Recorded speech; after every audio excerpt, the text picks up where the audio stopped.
Tanya, why do you like to travel so much? When people ask me this question, sometimes it's hard for me to find the right words to describe why travel is such an important part of my life. But then I came across this passage from a book called Neither Here Nor There, Travels in Europe. Here's what Bill Bryson said. But that's the glory of foreign travel as far as I'm concerned. I don't want to know what people are talking about. I can't think of anything that excites a greater sense of childlike wonder than to be in a country where you are ignorant of almost everything. Suddenly, you're 5 years old again. You can't read anything. You have only the most rudimentary sense of how things work. You can't even reliably cross a street without endangering your life. Your whole existence becomes a series of interesting guesses. Bonjour, and welcome to the French Kiss Life podcast, where personal development meets style. I'm Tanya Lee, certified master life coach and the hostess of this party, where we explore how to live artfully and well. Each week, I'll be sharing inspiring stories, practical tips, and timeless wisdom on how to elevate the quality of your everyday and celebrate along the way. Let's dive into today's episode. Hello, beautiful people. Let's kick off this episode with a community spotlight.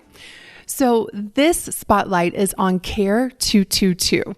She left me a 5-star review on iTunes, and here's what Care had to say. Get inspired and use it to inspire others. I love Tanya's podcast. I've been following her for several years now, but I just started listening to the podcast this week. I've been binging on it while I commute, run, clean the house, or sit down to paint my toes. She talks about key statements that others have said that were game changers for her. Well, one thing she said in particular that had the same effect on me, and that is, put down the hammer and pick up the paintbrush. Such an elegant way to help us see that no matter where anyone is right now, we can create the life we want now, not later when XYZ has happened, but now. This is so empowering. I guarantee that if you spend a little time with Tanya, you will come away with not only inspiration, but practical tools to help you start creating. And then you'll be equipped to help others do the same. Thank you, Tanya. Well, thank you, Care, for leaving that beautiful 5-star review on iTunes. I really, really appreciate it. And yeah, I want you all to know that you are not something that needs to be fixed. You are an amazing human being that wants to be creative. You want to create your life in a way that feels true to you. So yeah, you all put down the hammer and pick up the paintbrush. So listen, if you want to be featured in an upcoming community spotlight, all you have to do is leave me a 5-star review on iTunes, and maybe, just maybe, you'll be in an upcoming episode.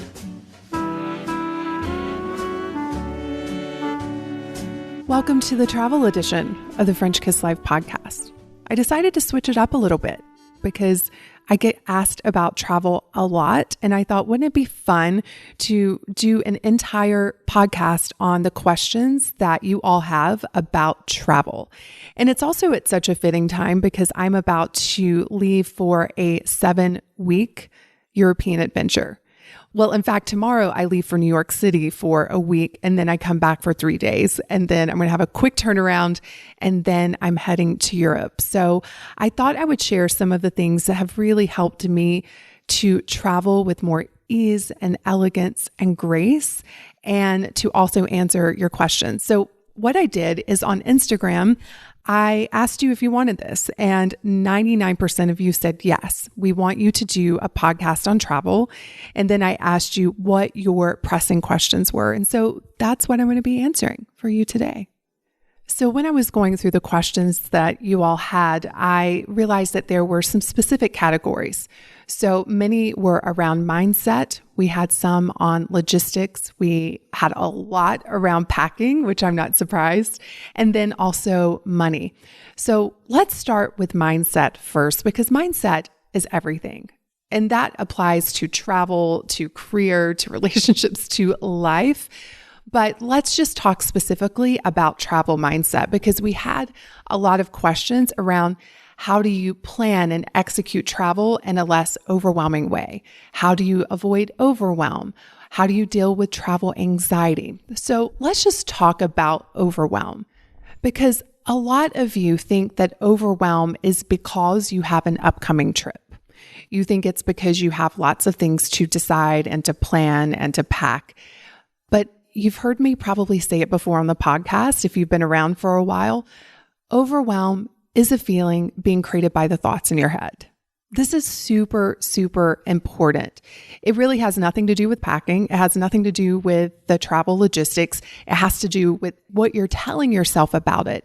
And so I could give you a lot of tips and tools on how to avoid overwhelm, but it really does start in your mind. And I am going to give you some tips and tools on how I avoid overwhelm during the process.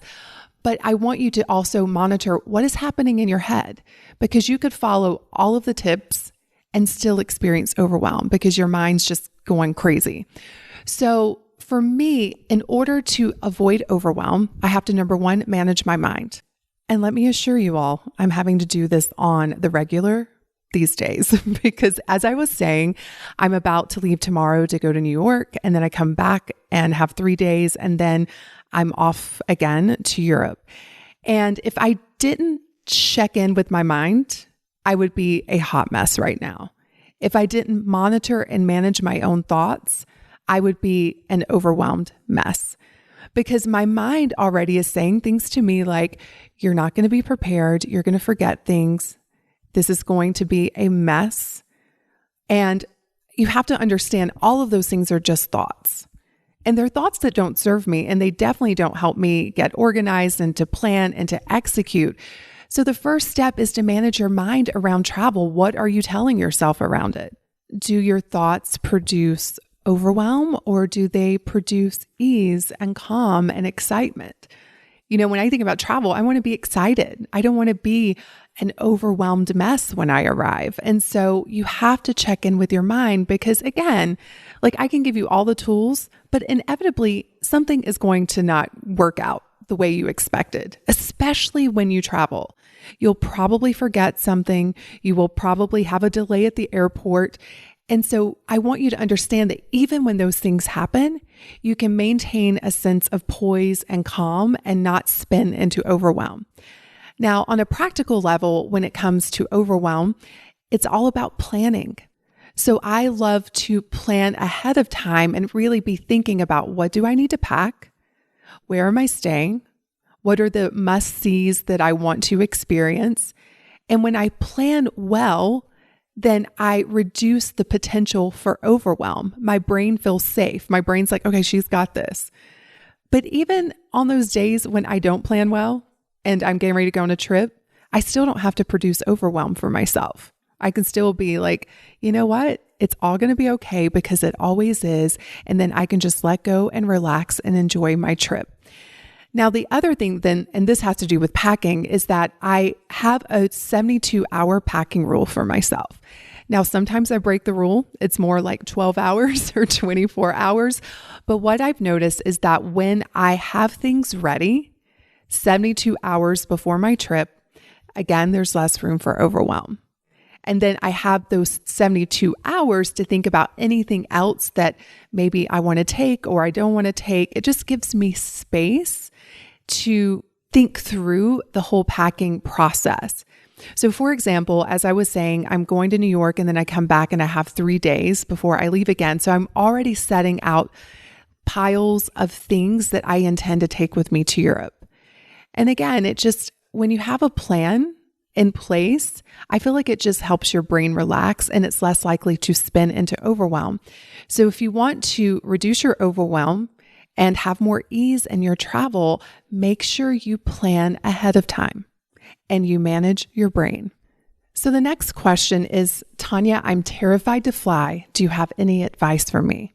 Sister, I am right there with you. You may not know this about me, but I have an extreme fear of flying.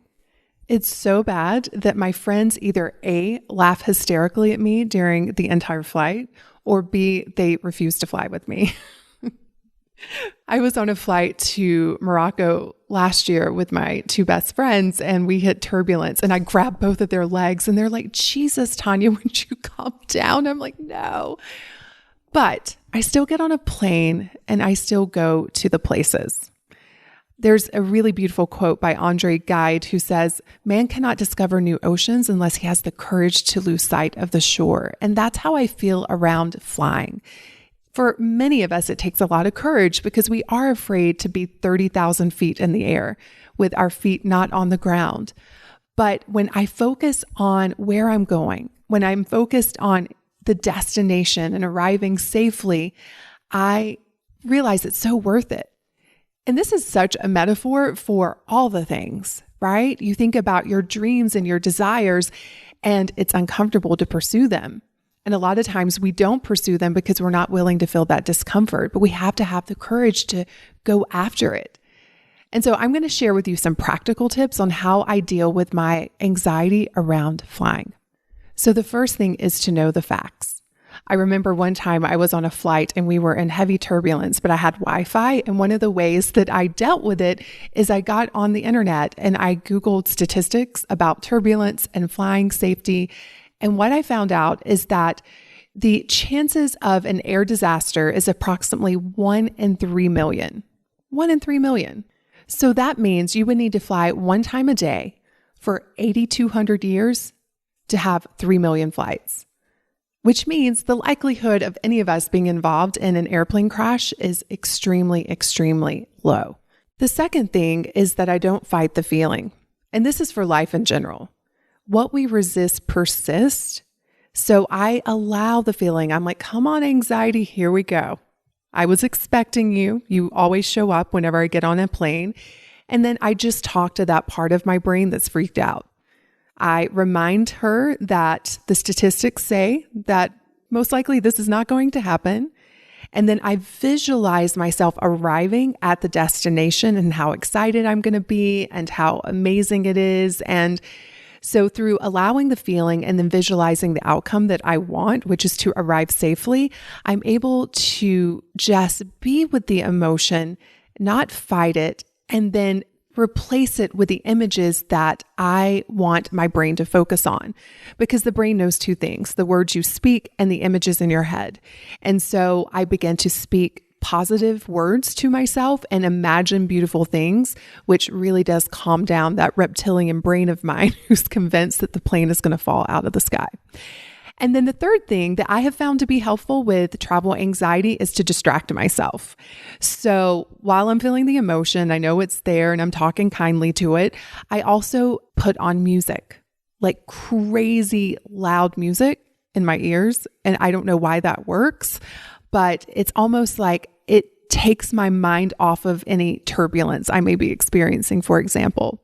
So yeah, those are the three things that have really helped me: knowing the facts, allowing the anxiety, and then replacing it with positive words and images, and then also distracting myself with great music. Music is great for all the things, I believe. Okay, so let's go to the next question. This is a really great one. Are you ever concerned about traveling to a different culture that is so different from your own? So I have to preface the answer with the fact that I haven't been to a lot of cultures that are so different than my own. I mean, if you think about, there's so many similarities between Europe and the States, right? We have a lot of the same value systems and ways of being that don't feel so different, other than there's the language barrier and different ways of doing certain things. But again, it's not that crazy different. However, last year I went to Morocco, and before I went, I had all of these people telling me how dangerous it was and reminding me of terrible things that have happened over there and how women are viewed. And I wasn't scared at all. I was so full of excitement and anticipation because I'd heard such amazing things about Morocco and the Moroccan people. And I was absolutely delighted with the culture. I was delighted with how it just expanded my own mind. Because here's the thing. There are so many fallacies out there about other cultures. There are so many stereotypes. There's so much prejudice that I felt like I needed to go in order to see it for myself, to experience it for myself. And I had already decided ahead of time that it was going to be an amazing experience, and therefore it was. And so I found it so refreshing to sit down with people who are from a different culture and a different religion and have conversations, and to realize this: we are all human beings who have families that we love, who have communities that we're a part of that we want to see flourish, who want to be safe, who want to be able to live in a state of freedom, who want our children to be healthy and happy. And I feel like that's universal.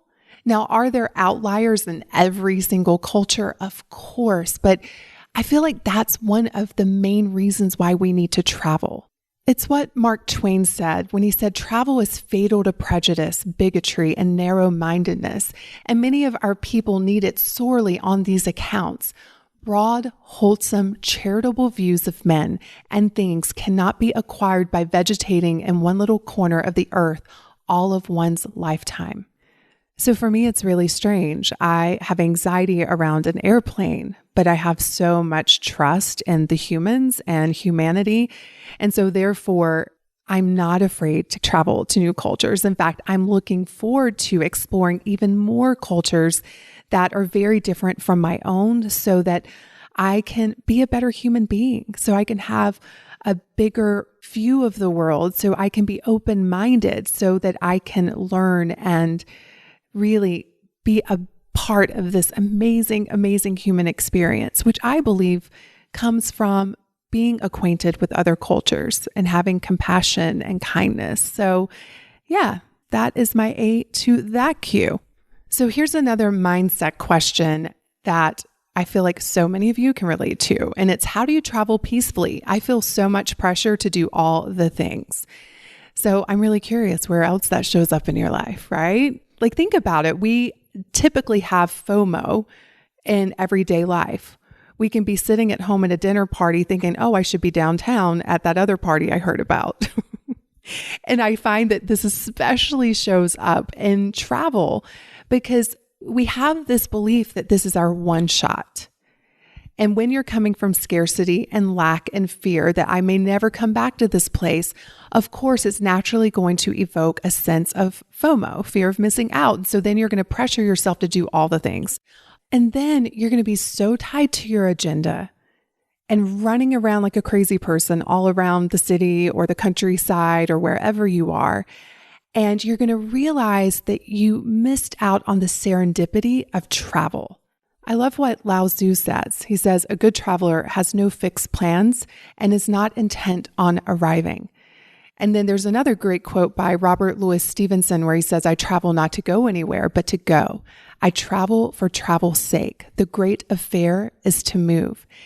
And so for me, I will tell you that my main objective in life in general is to focus on how I feel versus what is happening in the outside world.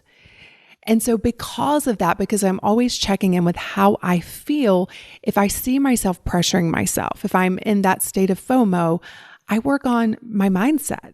I'm like, hey, you didn't come here to be miserable and to pressure yourself. You came here to enjoy and to relax. And I get to create that experience within me and then trust that what I am meant to see, I will see. And my best experiences while traveling, by the way, has never been planned. Really, like it's been those serendipitous moments. It's been that chance meeting. It's been stumbling upon something that I couldn't have planned. And if I'd been so tied to my agenda, there would have been no space for that. And so there were some other questions that came in, like how do you decide what to see and how do you fit in all the things? First of all, don't try to fit in all the things because that's going to be the antithesis of what travel is all about. And then the other thing is pick a few things that you really want to see and give yourself space within that agenda just to be, to wonder, to be curious, and to be surprised. You know, what's been a lifesaver for me in general, not just with travel, but with life itself, is really training my brain as to what my soul already knows. And what my soul knows is that I'm always at the right place at the right time, and then what is meant for me will not pass me. And so when it comes to travel, I can just relax and know that in this moment, I am where I'm supposed to be and just really soak it all in. And also to know that what is meant for me will not pass me. And so therefore, I don't have to pack everything in being afraid that something's going to pass me. I know the truth. And the truth will always set you free. Always. And there is no freedom in the pressure and trying to see all of the things. There's so much freedom in just relaxing and enjoying this moment. And so I know that's sort of a woo-woo answer, but these are deep, deep issues. I know they seem very superficial of like, oh, I don't want to miss out. I want to see all the things. But I also know that when women ask me questions like that, it's showing up in their life. They want to do all of the things now. And as a result, they're doing very little and they're missing out because they're so full of anxiety and pressure that they can't see all that's happening around them right now. So just relax, my friends.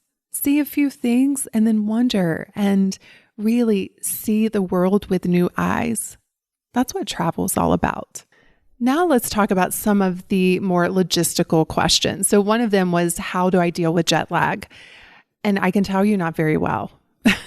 I try to do all the things. I try to get on the time zone before I get there by going to bed earlier and getting up earlier. And I do a little bit of melatonin on the plane and all the things they tell me to do. And still I arrive and the first thing I want to do is go to bed. And I do not allow myself to do that. Normally I listen to my body, except when I arrive in a new country, in a new time zone. And my body is saying, you need to rest. And I'm like, no, body, we can't, because I have done that. And my whole trip was messed up because of jet lag. So I tend to just walk around and wait until I can check into the apartment. And I force myself to stay up until like 7 or 8 o'clock. And then I tend to take about 48 hours to get adjusted, but it's rough for me. I'm still trying to figure that one out. I wish I had a better answer to that question, but the best advice I can give you is don't go to sleep when you arrive. Keep going until that night. That's the best way to get acclimated to the new time zone. Okay, the next question is, how do you book plane tickets to Europe? So I actually use a travel agent now. That's a new thing that I've done, which has helped me so much. But before then, I always book on American. That is not the cheapest way to do it by far, but because I have status with American Airlines, I go through American, and that way I potentially get upgrades, I get the miles. And so I love staying loyal to one airline because of all of the perks that it gives me. And my good friend who travels quite a bit, and because of how much he travels, he's always looking for the most economical tickets. He recommends a website called Skyscanner. He said he definitely gets some of his best prices on that particular website. So definitely check it out, skyscanner.com. Next question is, do you prefer renting an apartment or staying in a hotel? And what I can say is that this really depends on the length of my stay. So when I'm in Europe, I'm typically going to different countries. And if I'm only going to be somewhere for, let's say, 2 nights, I will look for a hotel. But if I'm going to be somewhere for an extended amount of time, I will always choose an apartment because I really love the conveniences of having a kitchen and it feeling more like a home. And I also find it's a lot more economical to get an apartment on VRBO or Airbnb. So for the most part, I will stay in an apartment, especially in Paris, because I love going to the market and picking up my own food and cooking. And so having that kitchen is a definite plus. And that leads me to the next question: how to eat well while traveling. So let me speak to a few different parts of this. So the first part is while flying, right? Because airline food is terrible. I don't know what happens when you eat it, but it does not agree with my body. And so I typically bring some food with me. I pack it in my carry-on that I will eat on the airplane. And then I don't eat a lot while I'm flying, especially if I'm flying overnight. I'm just like, you know what? If I were at home, I would not be eating at 2 a.m. So I just tend to not eat that much while I am flying. But I do pack a few things just in case I get hungry. Now, when I am at my destination, I have different perspectives on this. Number one, in Europe, I'm going to speak specifically towards Europe because that's where I spend most of my time. I find that the food is higher quality. It agrees with me. And so I don't really focus on the food. I just know that if I'm going to the market and picking up great food, it's going to be good for my body. The other thing is I'm so enraptured by the experience. The food is just such a small part of it. And at the same time, as paradoxical as this may sound, I am a foodie. I really enjoy good, high quality food. So when I'm traveling, I'll check out a few restaurants that I've been wanting to experience, but for the most part, it's such a small part for me when it comes to travel. The rest of the time, I'll go to the market, I'll pick up some fruit or some fresh vegetables or a cheese that I've been wanting to try or a baguette, and I'll do a picnic or I'll cook something simple at the apartment. And then, voila, that's how I eat well on the road. It's not that complicated. Now, let's talk about money and travel. This is a big topic. I had a lot of questions that came in around this one, but I've narrowed them down to 3 questions that I hope will cover any question that you may have around money as it relates to travel. So the first question that really just touched my heart was actually from a woman named Roseanne. And she said, Tanya, I dream of travel, but it seems so far out of reach. I don't have the money. Where do I even start? Roseanne, my friend, I can so relate to this question. In fact, I was thinking about it as I was preparing for this podcast. I remember thinking that travel was something that only really rich people did and that it would never be something that a girl like me could do. And now look at me. I'm traveling all of the time. It's now my new normal. And I tell you that not to brag. I tell you that because if I can do it, you can do it. So I want to give you some things to think about. I think the very first thing that you have to do if you really want to travel is to decide that you're going to make it happen. Make it I'm going to do this no matter what, because then your brain's going to start helping you figure out how to make it happen. I think about the story that Elizabeth Gilbert told at an Oprah event that she spoke at. She was telling the story of this woman who was a single mom, and I think she had 3 kids. I don't remember the exact details, but she had more than one child, and she dreamed of travel, but her immediate reality didn't allow for it. She had to work. She had to raise the kids. She did not have a lot of money. But what she started doing was putting change in a jar. And she did that year after year of raising her children. And when her kids were adults and out of the house, guess what she did? She traveled the world. She had saved up enough money to do that thing that she dreamed of doing. And I think that's such a beautiful story because a lot of times in the moment, it doesn't seem like we're doing a lot if we're just putting away 25 cents or $1, but over time that adds up. And I think even more so what is happening when you're doing those little acts is that you're reminding yourself of what your dream is and why it's important. And so do not give up on the dream. Decide that you're going to make it happen and start planning for it. Another thing to think about in your everyday life, are you spending money on things that don't bring you value? And that's all going to depend on what your personal values are, because that's money that you could take and set aside for your dream trip. An example of this in my life is that I really don't value cars. I appreciate them. I think they're beautiful, but it's not something that I need. It's not even something that I think about, right? And so for that reason, I drive an old Jeep Cherokee. Well, it's not too old, but it is paid off. And, I carry my dogs around in it, and it's just comfortable for me, considering especially that I live in the mountains of Colorado.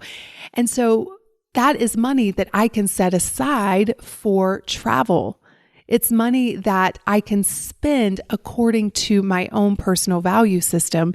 And are there certain things that you're spending money on that aren't really fulfilling you and that maybe you can take and allot for your dream trip? Another tip that I have to save money and travel on a budget is to travel out of season. For example, if your dream trip is south of France and you go in August, you're going to pay a lot more. And not only that, it's going to be so crowded. So when you travel out of season, you're going to find that things are cheaper, accommodations are less expensive, and there's not as many people. So you have more space to enjoy it.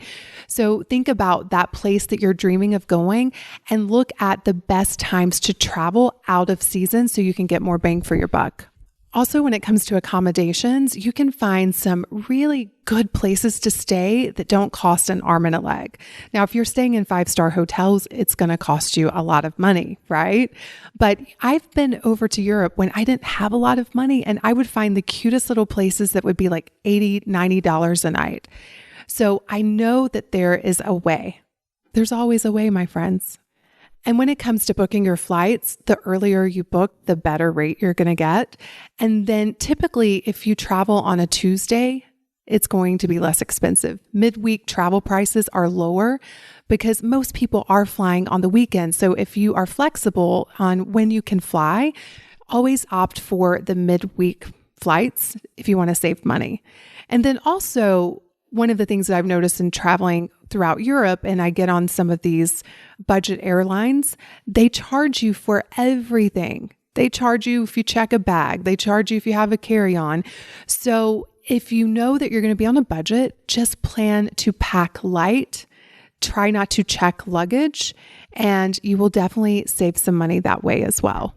Also, be creative. Did you know that you can go and work in other countries and get compensated, therefore paying for your travel? I've had friends that have gone over to teach skiing for a season or to teach a language. And so I want you just all to think about whatever it is that you want, be open to all of the incredible ways that it could happen. Start allowing your mind to think about possible solutions that were not accessible to you when you didn't think it was a possibility. And I've certainly been there. To me, travel was so far out of reach, it didn't even seem possible. And when I went on my first international trip, I was like, oh, this isn't as complicated as I thought it was. But my brain, because it was so unfamiliar, wanted to make it so much more complicated. So just make it happen, Roseanne. Decide where you want to go. Create a plan for it, make it a non-negotiable, and allow your brain to come up with all of the creative ideas as to how to make it happen. And one other tip that I want to give you around this is to look into credit cards where you can earn miles for your spending.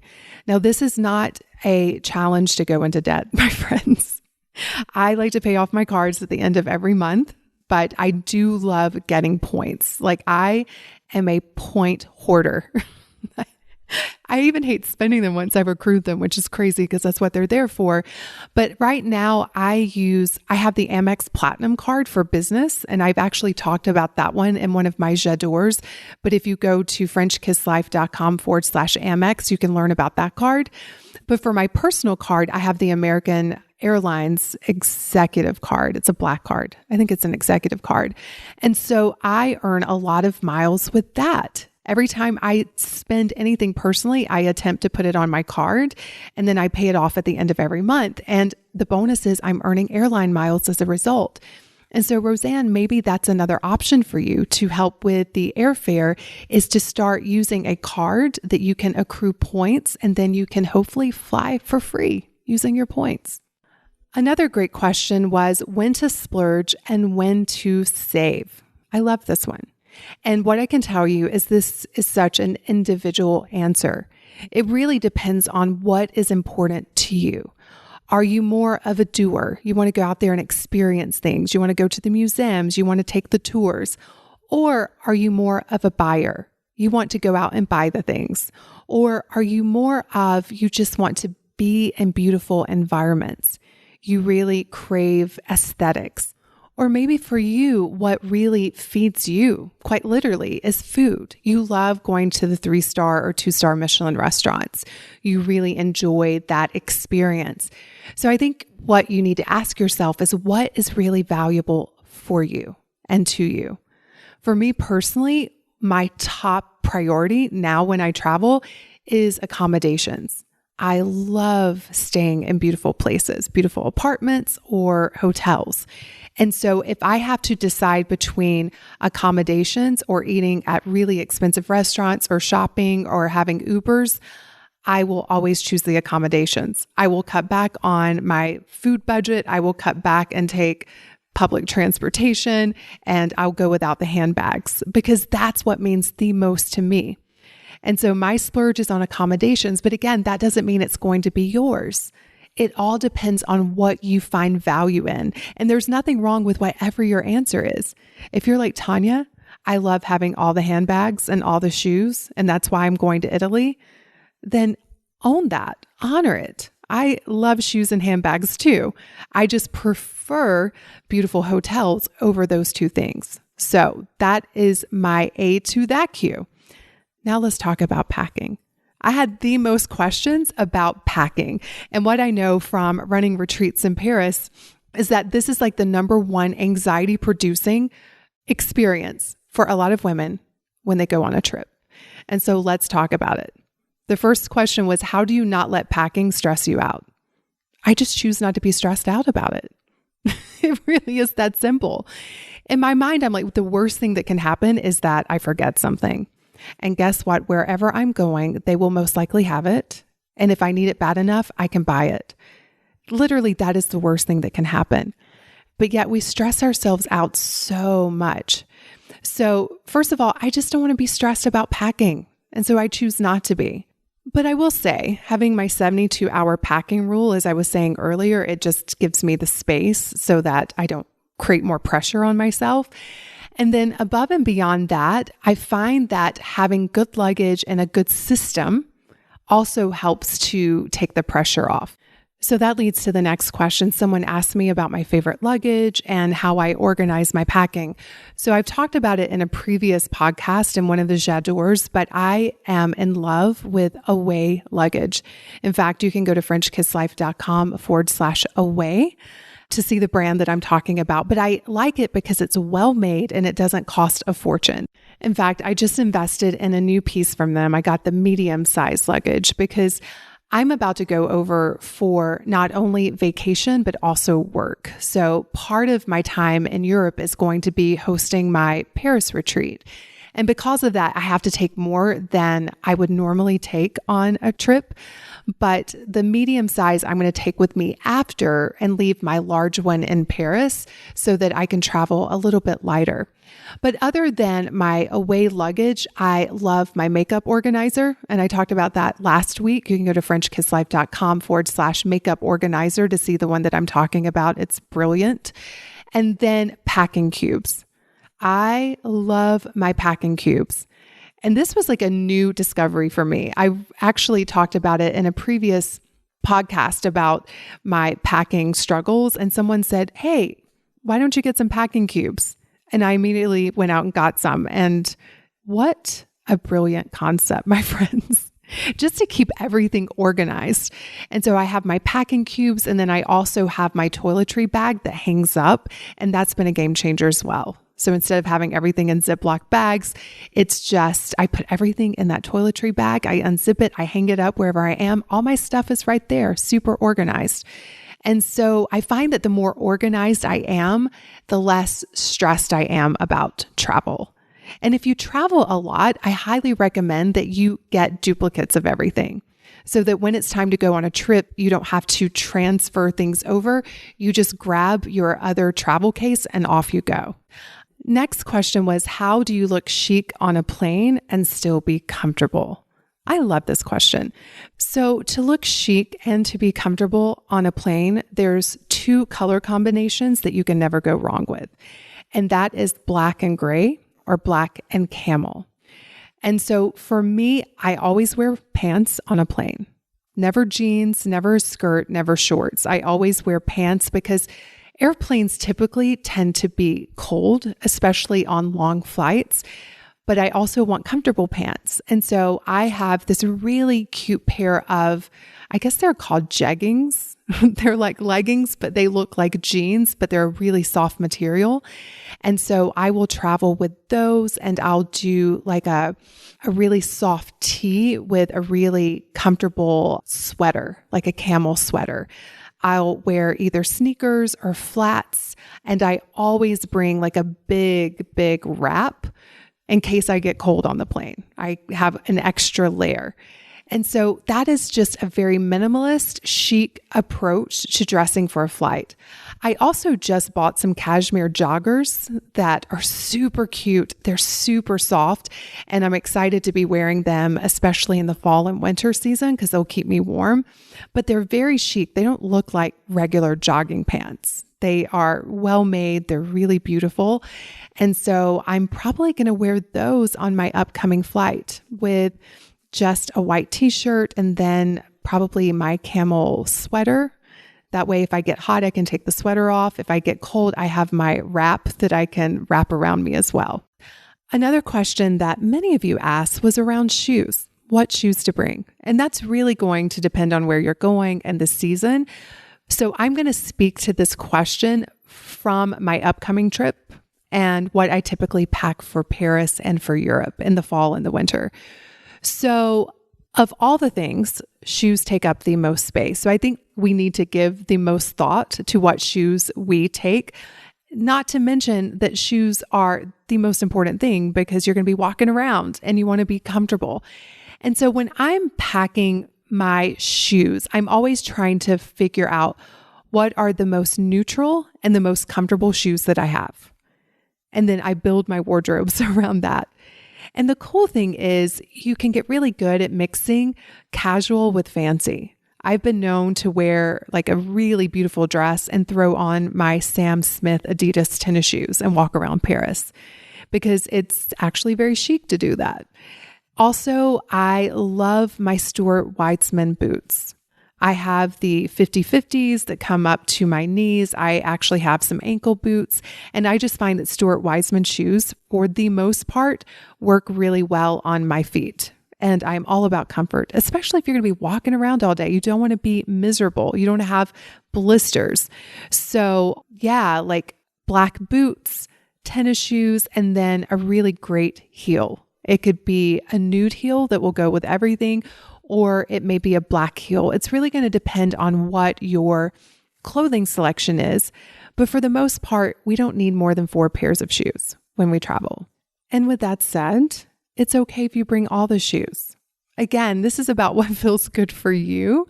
I have been known to bring like 6, 7 pairs of shoes, and I learned from that experience. I realized, wow, I didn't need to have all of these shoes.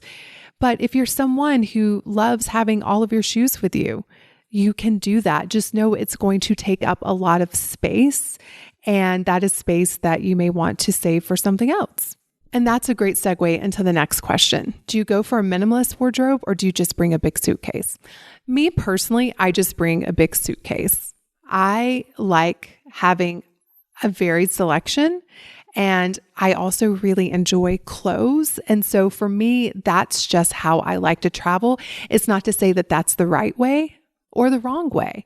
I think what you all are hearing in this overall theme is like, you've got to do you. You got to do what feels good for you, and to know whatever your choice is, that there are going to be some trade-offs for it. So I know that by bringing a big suitcase, it's going to be a little bit more difficult, like at the train station or whatever. And I work around that, but I like having my stuff. And so I bring a big suitcase, but I do like to pack in a way that I can put together many different outfits with less things. And I also love to have extra space in case I buy anything, that I'll have a place to put it.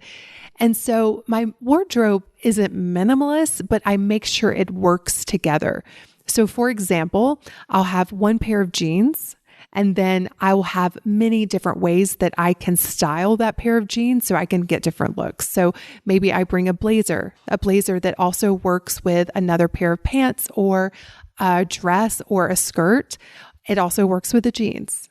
Or I'll have a sweater that I can pair with the jeans, but I can also pair it with the skirt. So whatever I pack, I can get many different looks out of it. But I do like having the option of the big suitcase. Again, so if I want to purchase anything, I have a place to put it. And this time around, because I am traveling after the retreat, I'm bringing the medium size away luggage that I just bought to take for the rest of the trip because it is less huge and it'll be easier to travel with. And then I'll leave my big bag in Paris. So yeah, I think you just have to figure out what works for you. I have some women who are like, I only like to travel with a carry-on. And I think that's great. What's important is that it fits your style. It fits how you like to travel. There is no right or wrong way to any of this. I think sometimes it's like, tell me how you do it because that's the right way. My way of traveling may be terrible for you. You may be like, no, Tanya, I don't want to carry all that stuff around.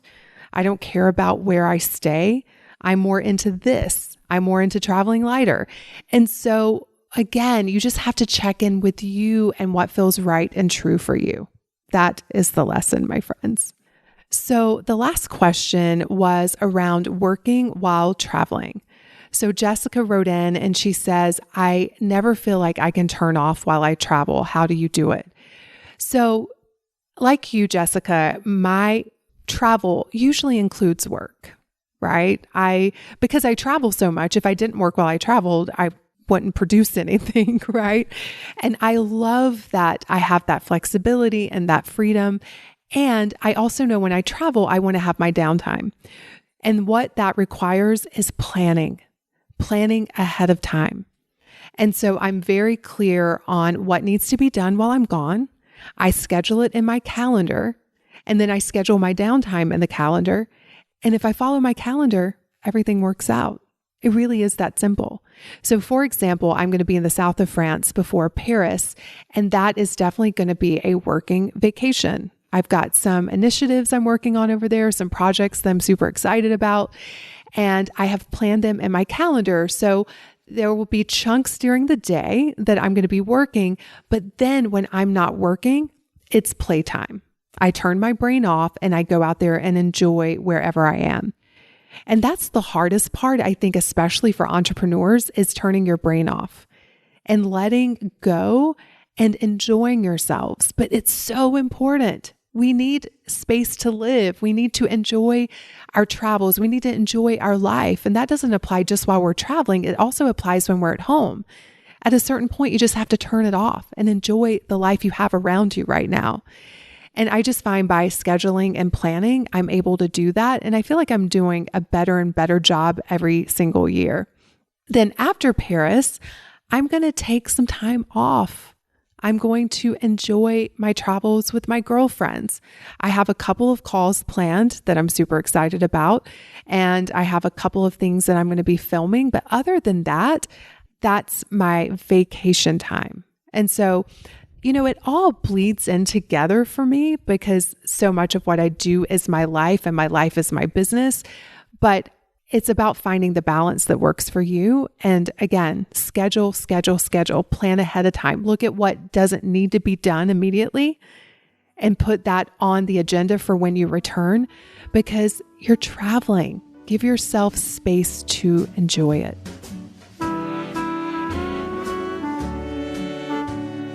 It is time for a J'adore, the part of the show where I get to share something that I love with you. And since we're talking about travel, I have to share with you my favorite carry-on bag. And you won't be surprised to know that it's from Away. I know. I really do love this company, which is why I keep talking about it. But the bag that I'm referring to is their Everywhere bag, and it fits right over your carry-on. It has a little sleeve. It has a pocket for your laptop. It has an umbrella compartment. You can even fit a pair of shoes in there, and it has a lot of space and a lot of pockets. And so I just find that for travel, it just makes it so much easier. You can just slide it on your carry-on and ease through the airport with so much grace. Versus all those years where I had bags on my shoulder and backpacks and I had just the jankiest carry-on. Like it's just made travel so much easier for me to focus on the things that I travel with and making sure they're high quality and they're functional and they're efficient. So if you're looking for a really great travel bag, make sure to go to FrenchKissLife.com/away and check out the Everywhere bag. So that is a wrap, my friends. Thank you so much for all of the questions that you sent in. I'm sorry I wasn't able to get to all of them. I think I only got to like 10%. But the big theme here is if you dream of travel, make it a reality. As Helen Keller said, life is either a daring adventure or nothing at all. Let's make it an adventure, my friends. Have a beautiful week. Bon voyage, and I will see you in the next episode. If you enjoyed this episode and you want to dive even deeper into the French kiss lifestyle, let's start with a makeover, a mindset makeover. You can download my free training, The 3 Mindset Makeovers Every Woman Needs, by visiting FrenchKissLife.com/mindset. Because after all, mindset is the new black.